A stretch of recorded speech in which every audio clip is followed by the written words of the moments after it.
मंगलवार तेरा है, शनिवार तेरा है, लो संभालो बालाजी परिवार तेरा है। प्रिय भक्तों, मंगलवार का दिन पवन पुत्र हनुमान जी महाराज का दिन है। आज के दिन जो भी भक्त बागेश्वर बालाजी महाराज जी की पूजा अर्चना व हनुमान जी के मंत्रों का जाप या श्रवण करता है, उसके सभी कष्ट व दुख हनुमान जी महाराज पल भर में दूर कर देते हैं।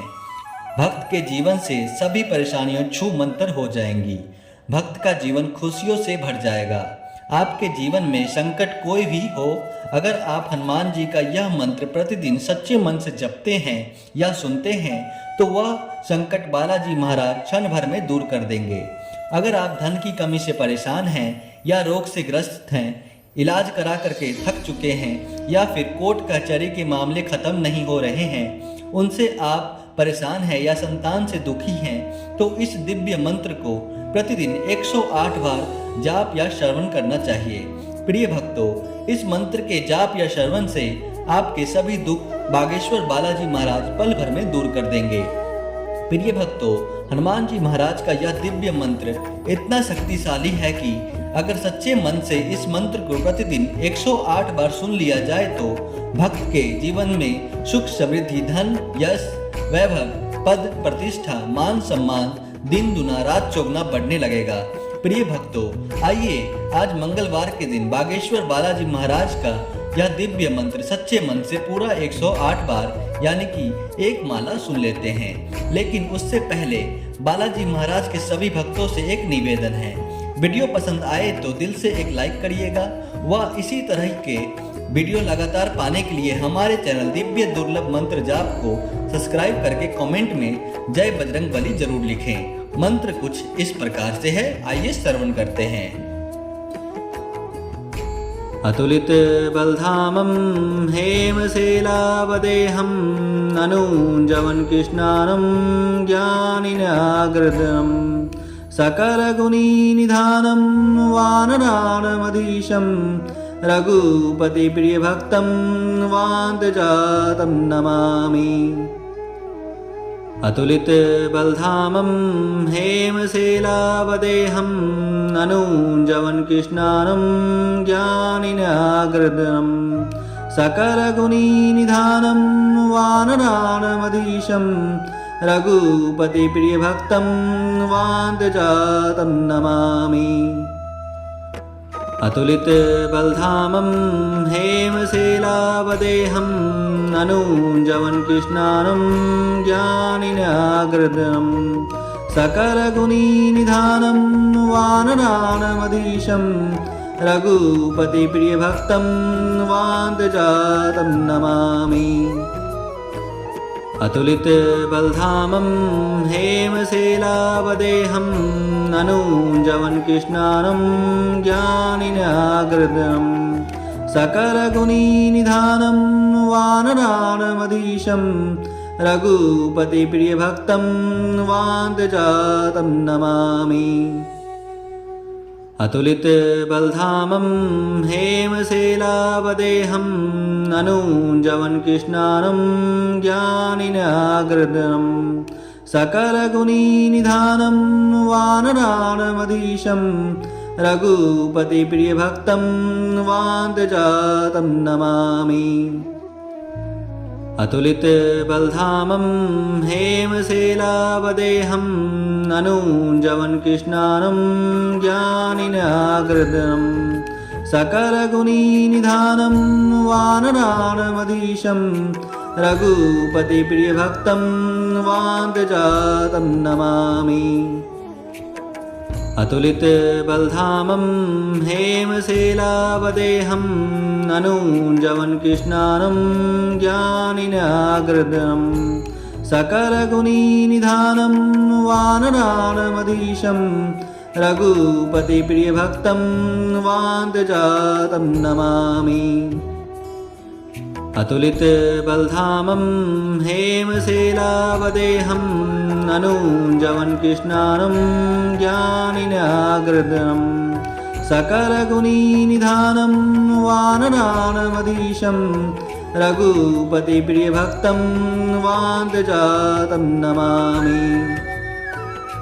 अतुलितबलधामं हेमशैलावदेहं ननुजवनकृष्णानं ज्ञानिनाग्रदनं सकलगुणनिधानं वानराणमधीशं रघुपतिप्रियभक्तं वान्तजातं नमामि।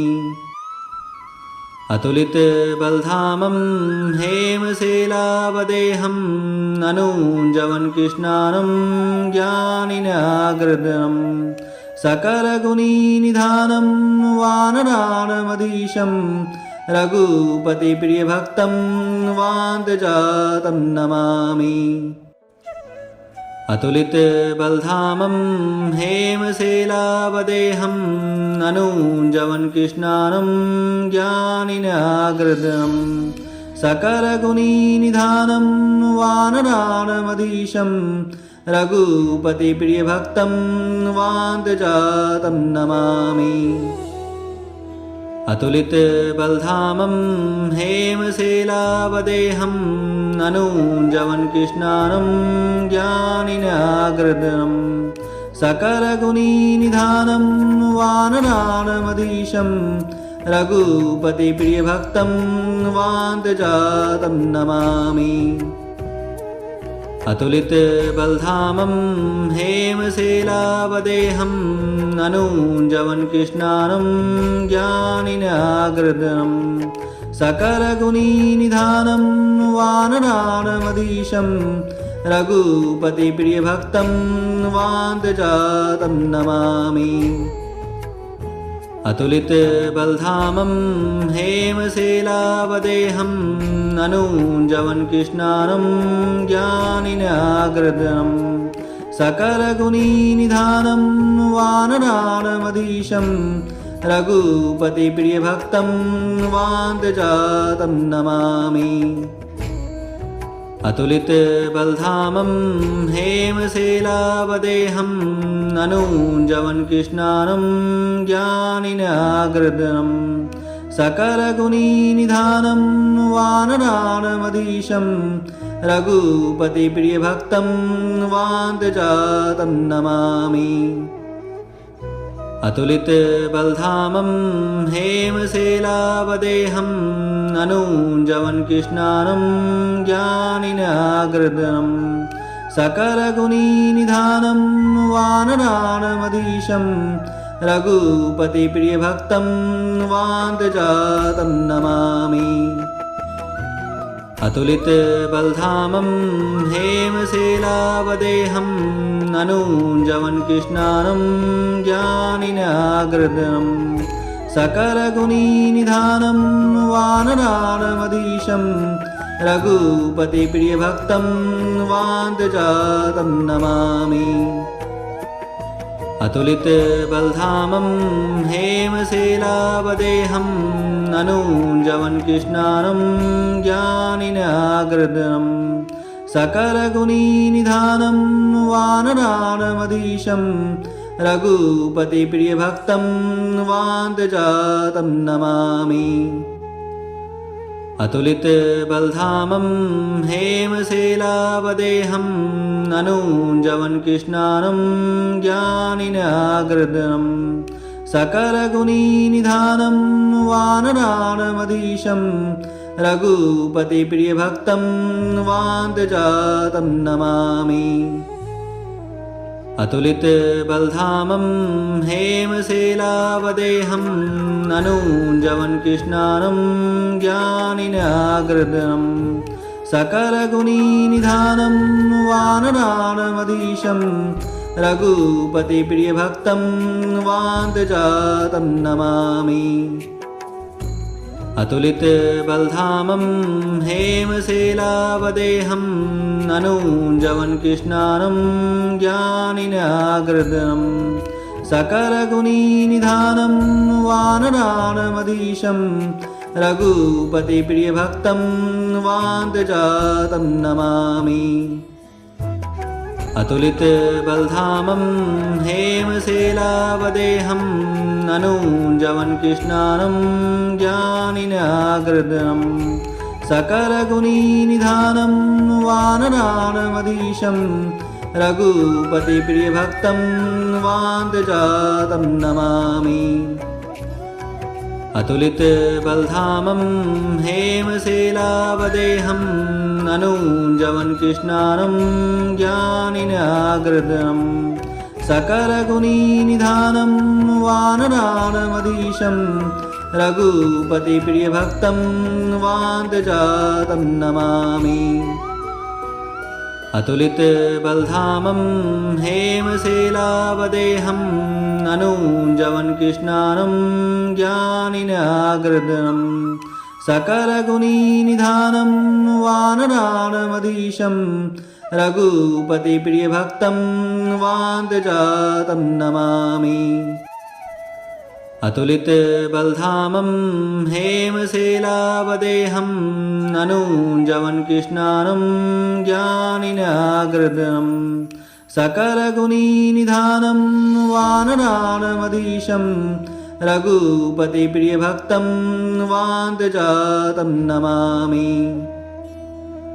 अतुलितबलधामं हेमशैलावदेहं अनुजवन् कृष्णानं ज्ञानिनाग्रदं सकलगुणिनिधानं वानराणामधीशं रघुपतिप्रियभक्तं वान्तजातं नमामि।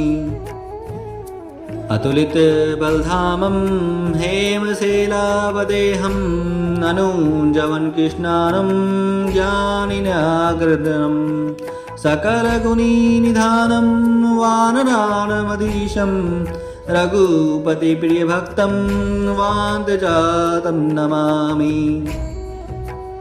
अतुलितबलधामं हेमशैलावदेहं अनुजवन् कृष्णानं ज्ञानिनाग्रदं सकलगुणिनिधानं वानराणामधीशं रघुपतिप्रियभक्तं वान्तजातं नमामि। अतुलितबलधामं हेमशैलावदेहं अनुजवन् कृष्णानं ज्ञानिनाग्रदं सकलगुणिनिधानं वानराणामधीशं रघुपतिप्रियभक्तं वान्तजातं नमामि।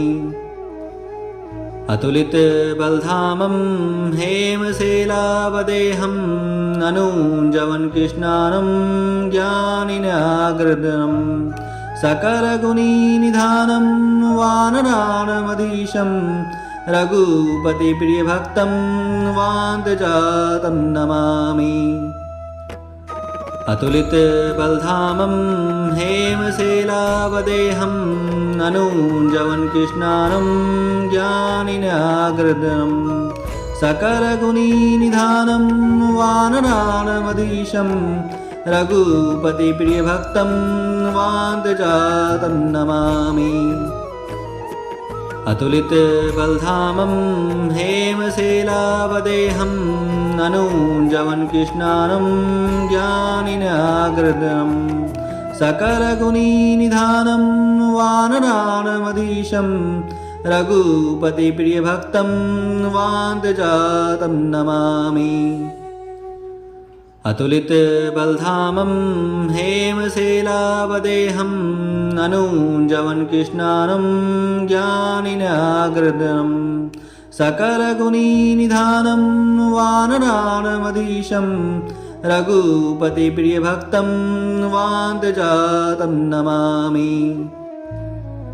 अतुलितबलधामं हेमशैलावदेहं अनुजवन् कृष्णानं ज्ञानिनाग्रदं सकलगुणिनिधानं वानराणामधीशं रघुपतिप्रियभक्तं वान्तजातं नमामि। अतुलितबलधामं हेमशैलावदेहं अनुजवन् कृष्णानं ज्ञानिनाग्रदं सकलगुणिनिधानं वानराणामधीशं रघुपतिप्रियभक्तं वान्तजातं नमामि। अतुलितबलधामं हेमशैलावदेहं अनुजवन् कृष्णानं ज्ञानिनाग्रदनं सकलगुणिनिधानं वानराणमधीशं रघुपतिप्रियभक्तं वान्तजातं नमामि। अतुलितबलधामं हेमशैलावदेहं अनुजवन् कृष्णानं ज्ञानिनाग्रदनं सकलगुणिनिधानं वानराणमधीशं रघुपतिप्रियभक्तं वान्तजातं नमामि। अतुलितबलधामं हेमशैलावदेहं अनुजवन् कृष्णानं ज्ञानिनाग्रदनं सकलगुणिनिधानं वानराणमधीशं रघुपतिप्रियभक्तं वान्तजातं नमामि। अतुलितबलधामं हेमशैलावदेहं अनुजवन् कृष्णानं ज्ञानिनाग्रदनं सकलगुणिनिधानं वानराणमधीशं रघुपतिप्रियभक्तं वान्तजातं नमामि। अतुलितबलधामं हेमशैलावदेहं अनुजवन् कृष्णानं ज्ञानिनाग्रदनं सकलगुणिनिधानं वानराणमधीशं रघुपतिप्रियभक्तं वान्तजातं नमामि। अतुलितबलधामं हेमशैलावदेहं अनुजवन् कृष्णानं ज्ञानिनाग्रदनं सकलगुणिनिधानं वानराणमधीशं रघुपतिप्रियभक्तं वान्तजातं नमामि। अतुलितबलधामं हेमशैलावदेहं अनुजवन् कृष्णानं ज्ञानिनाग्रदनं सकलगुणिनिधानं वानराणमधीशं रघुपतिप्रियभक्तं वान्तजातं नमामि। अतुलितबलधामं हेमशैलावदेहं अनुजवन् कृष्णानं ज्ञानिनाग्रदनं सकलगुणिनिधानं वानराणमधीशं रघुपतिप्रियभक्तं वान्तजातं नमामि। अतुलितबलधामं हेमशैलावदेहं अनुजवन् कृष्णानं ज्ञानिनाग्रदनं सकलगुणिनिधानं वानराणमधीशं रघुपतिप्रियभक्तं वान्तजातं नमामि। अतुलितबलधामं हेमशैलावदेहं अनुजवन् कृष्णानं ज्ञानिनाग्रदनं सकलगुणिनिधानं वानराणमधीशं रघुपतिप्रियभक्तं वान्तजातं नमामि। अतुलितबलधामं हेमशैलावदेहं अनुजवन् कृष्णानं ज्ञानिनाग्रदनं सकलगुणिनिधानं वानराणमधीशं रघुपतिप्रियभक्तं वान्तजातं नमामि।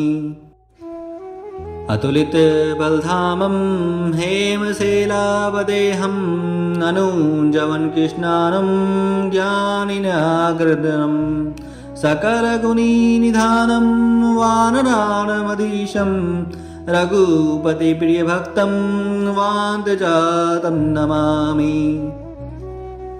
अतुलितबलधामं हेमशैलावदेहं अनुजवन् कृष्णानं ज्ञानिनाग्रदनं सकलगुणिनिधानं वानराणमधीशं रघुपतिप्रियभक्तं वान्तजातं नमामि।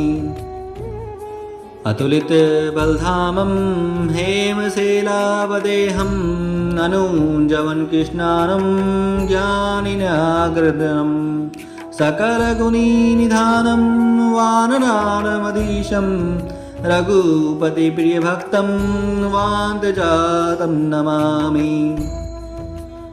अतुलितबलधामं हेमशैलावदेहं ननुजवन् कृष्णानं ज्ञानिनाग्रदनं सकलगुणनिधानं वानराणमधीशं रघुपतिप्रियभक्तं वान्तजातं नमामि।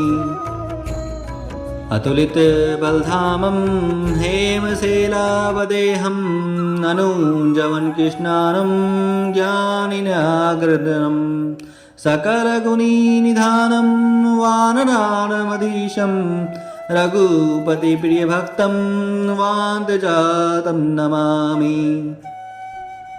अतुलितबलधामं हेमशैलावदेहं ननुजवन् कृष्णानं ज्ञानिनाग्रदनं सकलगुणनिधानं वानराणमधीशं रघुपतिप्रियभक्तं वान्तजातं नमामि। अतुलितबलधामं हेमशैलावदेहं ननुजवन् कृष्णानं ज्ञानिनाग्रदनं सकलगुणनिधानं वानराणमधीशं रघुपतिप्रियभक्तं वान्तजातं नमामि। अतुलितबलधामं हेमशैलावदेहं ननुजवन् कृष्णानं ज्ञानिनाग्रदनं सकलगुणनिधानं वानराणमधीशं रघुपतिप्रियभक्तं वान्तजातं नमामि। अतुलितबलधामं हेमशैलावदेहं ननुजवन् कृष्णानं ज्ञानिनाग्रदनं सकलगुणनिधानं वानराणमधीशं रघुपतिप्रियभक्तं वान्तजातं नमामि। अतुलितबलधामं हेमशैलावदेहं ननुजवन् कृष्णानं ज्ञानिनाग्रदनं सकलगुणनिधानं वानराणमधीशं रघुपतिप्रियभक्तं वान्तजातं नमामि। अतुलितबलधामं हेमशैलावदेहं ननुजवन् कृष्णानं ज्ञानिनाग्रदनं सकलगुणनिधानं वानराणमधीशं रघुपतिप्रियभक्तं वान्तजातं नमामि। अतुलितबलधामं हेमशैलावदेहं ननुजवन् कृष्णानं ज्ञानिनाग्रदनं सकलगुणनिधानं वानराणमधीशं रघुपतिप्रियभक्तं वान्तजातं नमामि। अतुलितबलधामं हेमशैलावदेहं ननुजवन् कृष्णानं ज्ञानिनाग्रदनं सकलगुणनिधानं वानराणमधीशं रघुपतिप्रियभक्तं वान्तजातं नमामि। अतुलितबलधामं हेमशैलावदेहं ननुजवन् कृष्णानं ज्ञानिनाग्रदनं सकलगुणनिधानं वानराणमधीशं रघुपतिप्रियभक्तं वान्तजातं नमामि। अतुलितबलधामं हेमशैलावदेहं ननुजवन् कृष्णानं ज्ञानिनाग्रदनं सकलगुणनिधानं वानराणमधीशं रघुपतिप्रियभक्तं वान्तजातं नमामि। अतुलितबलधामं हेमशैलावदेहं ननुजवन् कृष्णानं ज्ञानिनाग्रदनं सकलगुणनिधानं वानराणमधीशं रघुपतिप्रियभक्तं वान्तजातं नमामि। अतुलितबलधामं हेमशैलावदेहं ननुजवन् कृष्णानं ज्ञानिनाग्रदनं सकलगुणनिधानं वानराणामधीशं रघुपतिप्रियभक्तं वान्तजातं नमामि। अतुलितबलधामं हेमशैलावदेहं अनुजवनकृष्णानं ज्ञानिनाग्रदनं सकलगुणनिधानं वानराणामधीशं रघुपतिप्रियभक्तं वान्तजातं नमामि। अतुलितबलधामं हेमशैलावदेहं अनुजवनकृष्णानं ज्ञानिनाग्रदनं सकलगुणनिधानं वानराणामधीशं रघुपतिप्रियभक्तं वान्तजातं नमामि। अतुलितबलधामं हेमशैलावदेहं अनुजवनकृष्णानं ज्ञानिनाग्रदनं सकलगुणनिधानं वानराणामधीशं रघुपतिप्रियभक्तं वान्तजातं नमामि। अतुलितबलधामं हेमशैलावदेहं अनुजवनकृष्णानं ज्ञानिनाग्रदनं सकलगुणनिधानं वानराणामधीशं रघुपतिप्रियभक्तं वान्तजातं नमामि।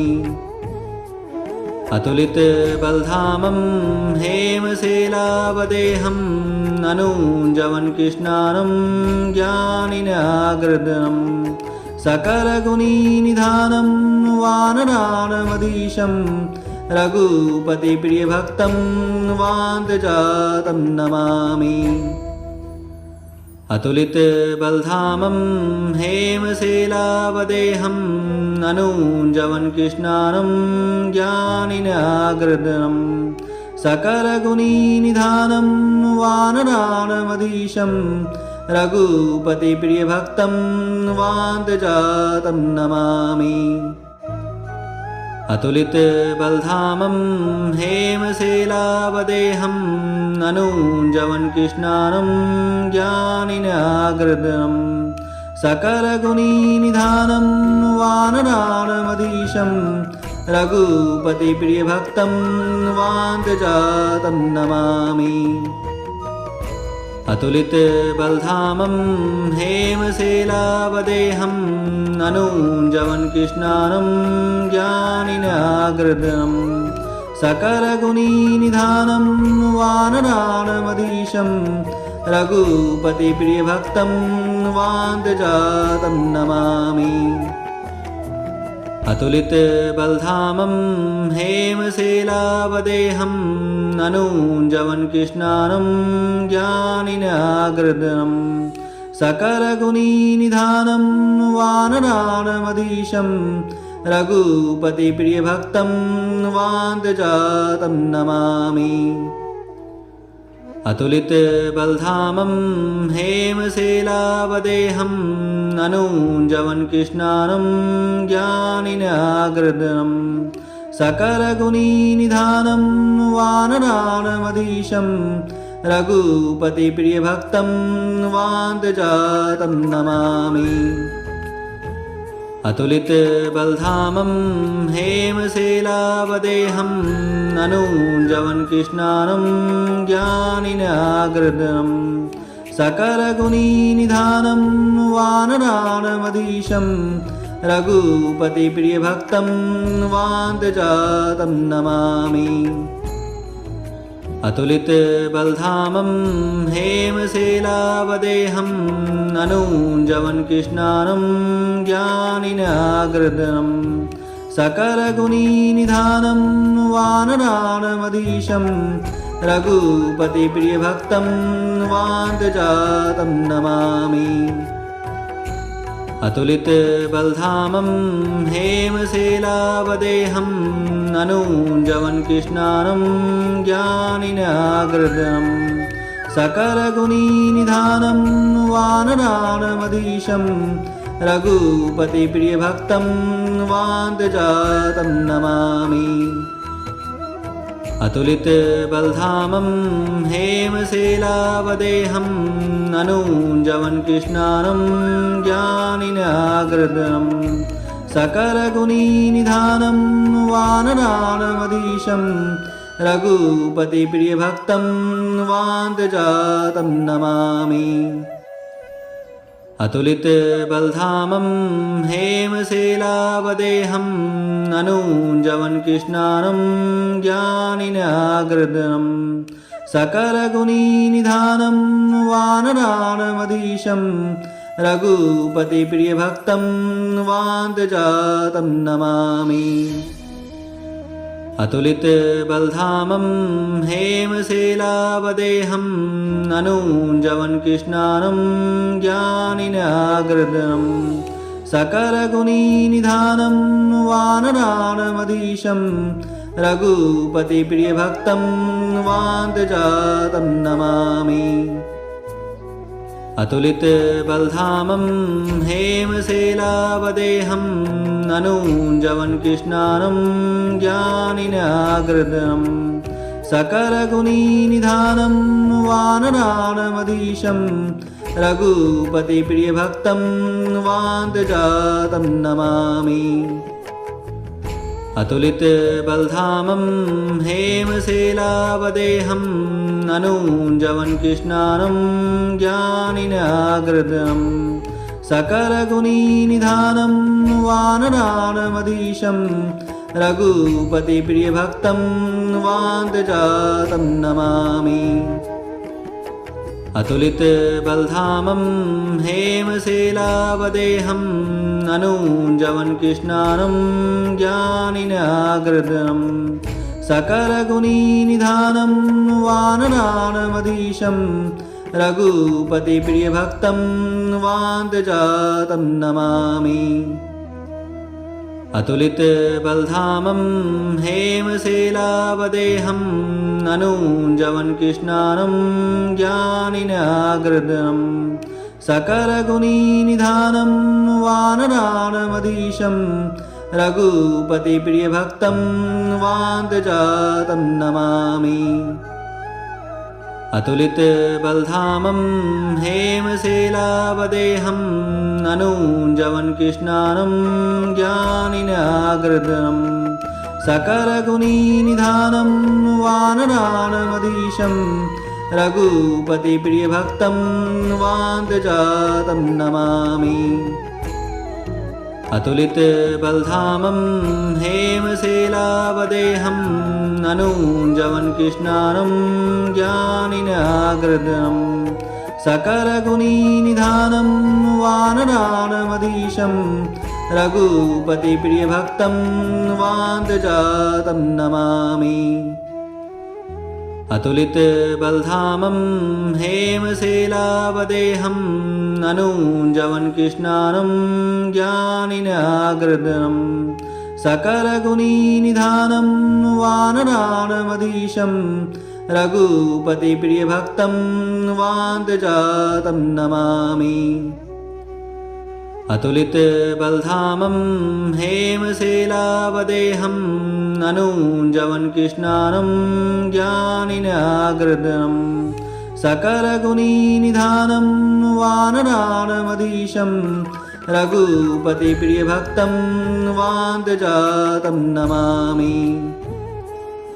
अतुलितबलधामं हेमशैलावदेहं ननूञ्जवन् कृष्णानं ज्ञानिनाग्रदनं सकलगुणनिधानं वानराणमधीशं रघुपतिप्रियभक्तं वान्तजातं नमामि। अतुलितबलधामं हेमशैलावदेहं ननूञ्जवन् कृष्णानं ज्ञानिनाग्रदनं सकलगुणनिधानं वानराणमधीशं रघुपतिप्रियभक्तं वान्तजातं नमामि। अतुलितबलधामं हेमशैलावदेहं ननूञ्जवन् कृष्णानं ज्ञानिनाग्रदनं सकलगुणनिधानं वानराणमधीशं रघुपतिप्रियभक्तं वान्तजातं नमामि। अतुलितबलधामं हेमशैलावदेहं अनूञ्जवन्कृष्णानं ज्ञानिनाग्रदनं सकलगुणनिधानं वानराणमधीशं रघुपतिप्रियभक्तं वान्तजातं नमामि। अतुलितबलधामं हेमशैलावदेहं अनूञ्जवन्कृष्णानं ज्ञानिनाग्रदनं सकलगुणनिधानं वानराणमधीशं रघुपतिप्रियभक्तं वान्तजातं नमामि।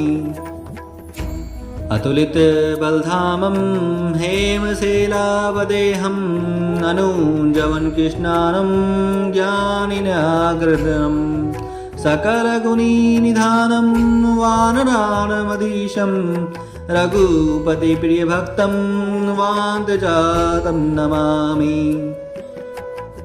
अतुलितबलधामं हेमशैलावदेहं अनूञ्जवन्कृष्णानं ज्ञानिनाग्रदनं सकलगुणनिधानं वानराणमधीशं रघुपतिप्रियभक्तं वान्तजातं नमामि। अतुलितबलधामं हेमशैलावदेहं अनूञ्जवन्कृष्णानं ज्ञानिनाग्रदनं सकलगुणनिधानं वानराणमधीशं रघुपतिप्रियभक्तं वान्तजातं नमामि। अतुलितबलधामं हेमशैलावदेहं अनूञ्जवन्कृष्णानं ज्ञानिनाग्रदनं सकलगुणनिधानं वानराणमधीशं रघुपतिप्रियभक्तं वान्तजातं नमामि। अतुलितबलधामं हेमशैलावदेहं अनूञ्जवन्कृष्णानं ज्ञानिनाग्रदनं सकलगुणनिधानं वानराणमधीशं रघुपतिप्रियभक्तं वान्तजातं नमामि। अतुलितबलधामं हेमशैलावदेहं अनूञ्जवन्कृष्णानं ज्ञानिनाग्रदनं सकलगुणनिधानं वानराणमधीशं रघुपतिप्रियभक्तं वान्तजातं नमामि। अतुलितबलधामं हेमशैलावदेहं अनूञ्जवन्कृष्णानं ज्ञानिनाग्रदनं सकलगुणनिधानं वानराणमधीशं रघुपतिप्रियभक्तं वान्तजातं नमामि। अतुलितबलधामं हेमशैलावदेहं अनूञ्जवन्कृष्णानं ज्ञानिनाग्रदनं सकलगुणनिधानं वानराणमधीशं रघुपतिप्रियभक्तं वान्तजातं नमामि। अतुलितबलधामं हेमशैलावदेहं अनूञ्जवन्कृष्णानं ज्ञानिनाग्रदनं सकलगुणनिधानं वानराणमधीशं रघुपतिप्रियभक्तं वान्तजातं नमामि। अतुलितबलधामं हेमशैलावदेहं अनूञ्जवन्कृष्णानं ज्ञानिनाग्रदनं सकलगुणनिधानं वानराणमधीशं रघुपतिप्रियभक्तं वान्तजातं नमामि। अतुलितबलधामं हेमशैलावदेहं अनूञ्जवन्कृष्णानं ज्ञानिनाग्रदनं सकलगुणनिधानं वानराणमधीशं रघुपतिप्रियभक्तं वान्तजातं नमामि। अतुलितबलधामं हेमशैलावदेहं अनूञ्जवन्कृष्णानं ज्ञानिनाग्रदनं सकलगुणनिधानं वानराणामधीशं रघुपतिप्रियभक्तं वान्तजातं नमामि। अतुलितबलधामं हेमशैलावदेहं अनुजवन् कृष्णानं ज्ञानिनाग्रदनं सकलगुणनिधानं वानराणामधीशं रघुपतिप्रियभक्तं वान्तजातं नमामि। अतुलितबलधामं हेमशैलावदेहं अनुजवन् कृष्णानं ज्ञानिनाग्रदनं सकलगुणनिधानं वानराणामधीशं रघुपतिप्रियभक्तं वान्तजातं नमामि। अतुलितबलधामं हेमशैलावदेहं अनुजवन् कृष्णानं ज्ञानिनाग्रदनं सकलगुणनिधानं वानराणामधीशं रघुपतिप्रियभक्तं वान्तजातं नमामि। अतुलितबलधामं हेमशैलावदेहं अनुजवन् कृष्णानं ज्ञानिनाग्रदनं सकलगुणनिधानं वानराणामधीशं रघुपतिप्रियभक्तं वान्तजातं नमामि।